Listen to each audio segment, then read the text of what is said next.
Hello, headset fans. I'm the PC Expert Amateur, and we're going to take a look at the, and this is a difficult one, FLDAM TWS M95 wireless digital power display earbuds. And this is a very charming set with a case that looks like a women's compact. I did write a review for this one, and then my donor didn't like it, and they erased it and refused to let me fix it. I don't know what I said wrong. It didn't make any sense to me. They were saying like harassment or something like that. I'm like, what? It was like they were on crack or something, which they probably are, knowing them. But hey, I don't tell you who they are. I can't get into trouble. All right, so you can see that it's got this chicly colored pink strip of metal running around, or maybe it's just plastic that's been electroplated. Or maybe there's no metal at all. Maybe it's just a sticker. I don't know. But I think that the earphones, despite the pink color, I think the earphones actually look pretty nice. And you can see where you're going to be touching to control it. Now, these are a little bit interesting looking. When you activate it, it starts showing you what's going on with charging. I don't know why it's showing that it's charging. I mean, that thing's been sitting in the case for a couple 3 days. But a little bit interesting thing here.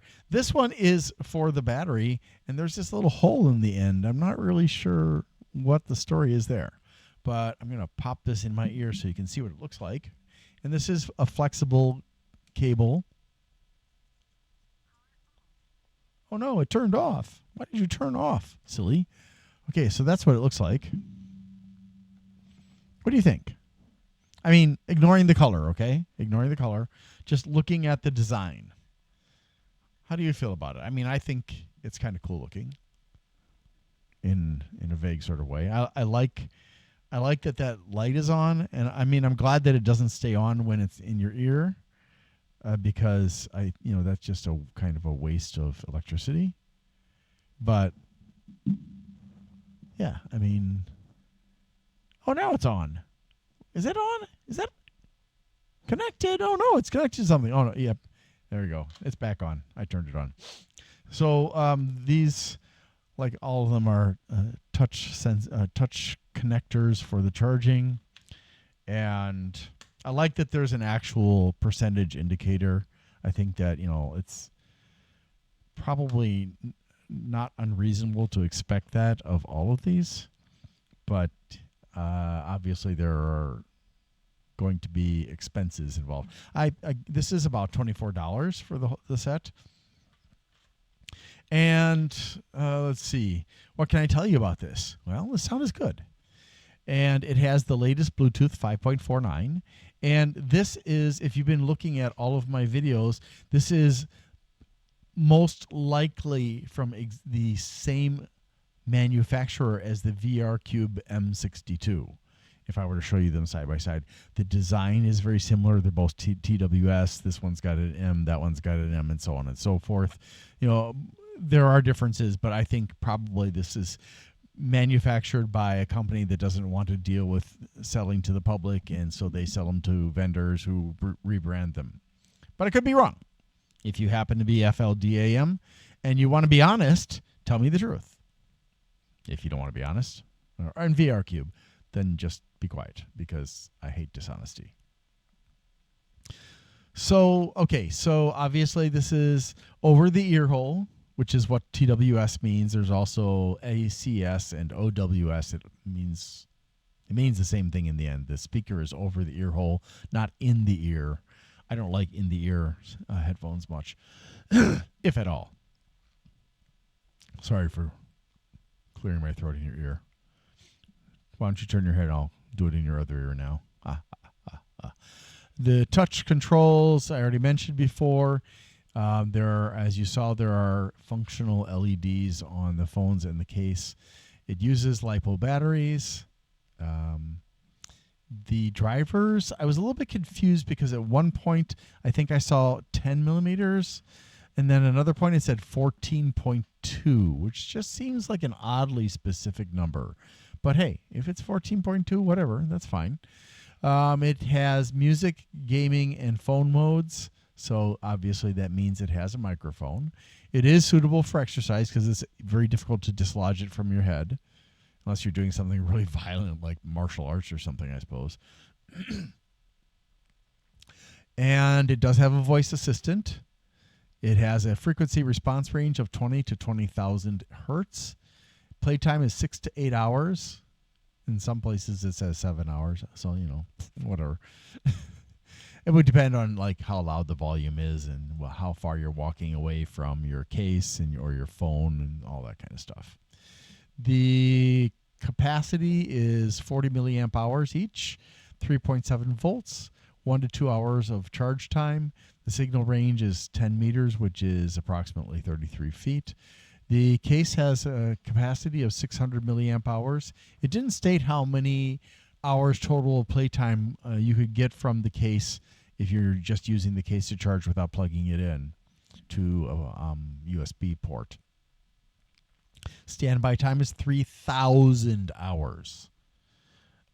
That's a lot. And here's another indicator that this is probably from the same manufacturer as the VR Cube M62. It also has a standby time of 3,000 hours. Coincidence? Maybe. And the sensitivity is 121.07 plus or minus 3%, or 3 decibels, I guess, actually. 3 decibels per milliwatt at 1 kilohertz. 1 kilohertz is 1,000 hertz. Okay, and then the impedance, which I'm not sure if that refers to the microphone or the speakers, but it is 16 plus or minus 15%. 16 ohms, that is. Finally, the set is compliant with CE, FCC, and UKCA, which is UK Compliance Authority or something like that. Made in China. Now, the set was first tested with the first 4 tests of the Hi Hacker Ultimate Headphone Test. It passed with flying colors for bass, 200 until 10 hertz, full volume. It did average for the treble test, 8,000 to 20,000 hertz. So it got to 14,900. It went silent, and then at 16,000, it came back in with faint tones. Which is what happened with a lot of the sets. Almost all of the sets did that. I think there were 3. There were, I think, 3 headsets. Nope. 3 headsets that actually did better than that. And then the third test was the driver bass quality, which is a full volume test. It passed. The driver balance test, it also passed. Now, I just want to be clear that out of the 17 headsets that I have tested, there were only 3 that passed both of those two. The 2 driver-based quality and driver balance tests. So, yeah, there were 3 others that passed the bass quality, but not the balance. The balance test is a hard one to pass. The bass quality one is basically you put it at full volume, and if there's anything loose or anything damaged, it's going to make noises like distortions and buzzing primarily, and sometimes humming. But sometimes I have a hard time telling whether it's because it's full volume and it's making my eardrum go like that, like kind of like tinnitus in a way, or if it's actually the headset. It's confusing sometimes. Now, I did 3 directional sound tests. The first one was with Lion Studios high definition 3-dimensional test, and it passed that one. However, for the Dolby Presents Universe and THX Spatial Hear the Difference tests, it was not quite there. It was stereo plus. So sometimes it was directional, sometimes it wasn't directional. As in, stereo is directional in the sense of right and left. Yes, that's right. My right and my left. I'm showing you which way is right and left, so you know that this is not actually the right for you. For me, it is for you, but not me. So But other times, sometimes, you'd hear the sound here, and then sometimes it would just be here or here or here. So that's stereo plus. That's how I define that. Finally, I did the wireless signal range. So what I do is, first of all, I leave my phone here with the case next to it. I walk from here all the way to the other end of the apartment, which is approximately 40 feet. And I check to see if the sound will be garbled or in and out or whatever. And so I sit down on the bed, and it's line of sight. And then I get up and I move around, and if nothing happens, great. If there's a problem, I move closer and closer. It doesn't want to stick around. It wants to get closer to me, but it keeps on falling because it can't jump. Okay, so I managed to get all the way to the end. So I passed that. Then I did my second test, which is a barrier test. And there are 4 stages. It only passed the first stage, which is 15 feet, 2 walls, and some appliances in the way. And that was the same as 3 other headsets out of the 7 wireless headsets that I tested. Well, actually, I'm sorry. That's not entirely correct, because 2 of my headsets did not have, actually 3 of my headsets did not have a case. So for those 3, it's a little bit different. So for the second stage of the signal range test, I take the phone, leave it here, pick up the case, carry it with me, wearing the headset, obviously. And again, I go all the way to the other end of the apartment and check to see if there's any signal loss or anything like that. And again, it did not have signal loss, which was good, because only, let's see, 1, 2, 3, 4.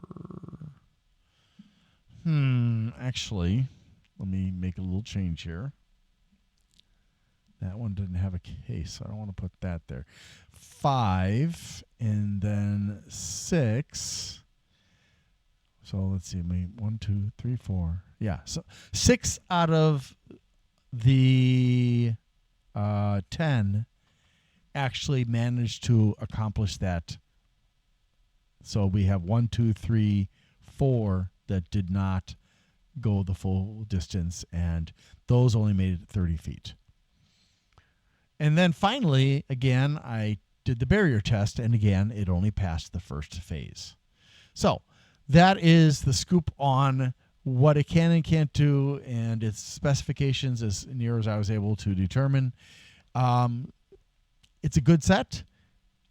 I think that unless you have a very strong need for directional sound of a high quality, this is a great choice. Unless, of course, also you're going for like the high end of the treble range above 14,900. It may be a problem, may not. But overall, I think that except for the most demanding situations like pro gamers and professionals who need a very strong pair of headset of earbuds, that is, this is going to be a really good choice. And for the price that they charge, $24, I think that's decent.